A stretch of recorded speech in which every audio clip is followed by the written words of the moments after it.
to see if that fixed the problem. But why don't we diagnose it? Why don't we actually try to find, what would cause that spark plug to run rich? So we're going to really focus on anything that relates to extra fuel as far as the carburetors. The engine, the compression's good. He's had that checked out. The coils appear to be good. He said that it's got great spark. So we're going to lean at this point towards a fuel problem before we look at anything else. So one of the common areas that's really susceptible to a rich fuel condition is our needle and seat area. So what I like to do is I take a pressure tester here, and I'm going to show you what I'm going to do to actually test this seat. You're going to see me do what I call the wet test, because realistically these are never running dry, so they sometimes will seal up better when they're wet. But let's go ahead and take a look at how I install the tool. This one here, I want to make sure I'm on the pressure side, and I cannot stress this enough. Before you deem something wrong, test your tool. So in this case, I could just plug this, and I could show you that that tool holds pressure.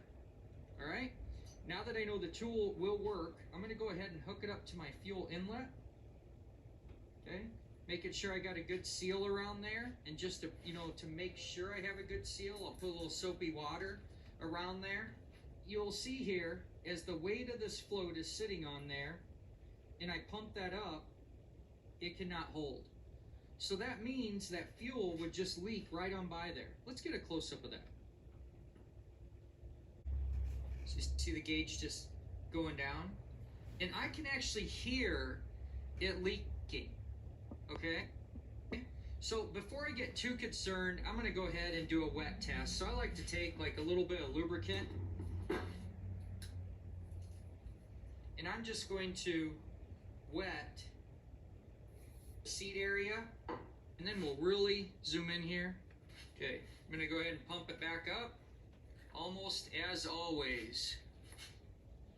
Can you see the bubbles in there? I'll even give it a little more. I'm going to physically hold this down to show you that it will not seal, even if I physically hold this down. See the gauge drop in there?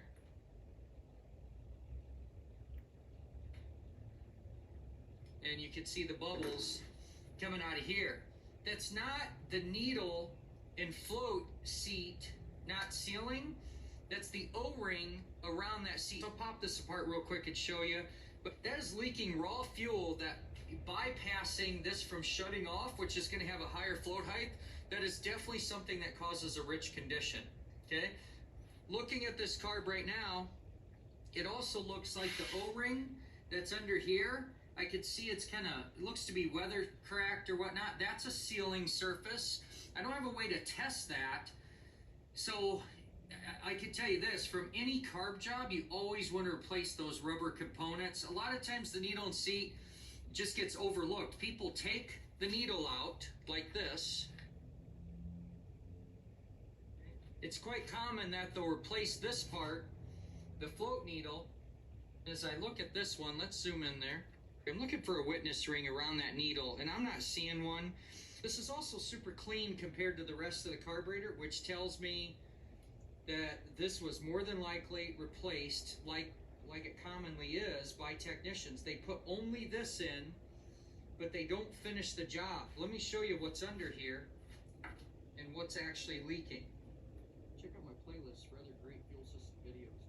Before I even do that, I'm gonna go ahead and just put my finger over this, zoom you back in, and I'll pump it up again. And you can see the fuel is gonna bypass right around there. Take my finger off. This is, you can hear the release of air. Okay, so that O-ring is completely at fault here. It's adding to the problem, that's for dang sure.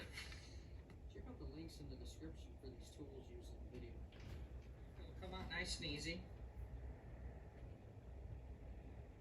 The reason that you need to take these out is if people leave the factory screens or filters on there, those could be dirty and get plugged up as well. Now that O-ring doesn't look terrible, but we 100% know that it's leaking. Not seeing really any corrosion or contamination in there. You gotta be really careful pulling these out. A lot of times you're just replacing as an assembly.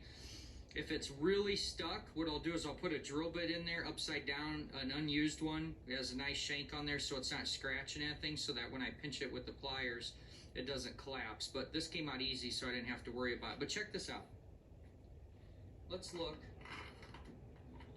down inside here. Right, as you can see, it's pretty nasty in there. So for just having had a carb job done, it did not have a complete carb job, did it? I'm gonna go ahead here.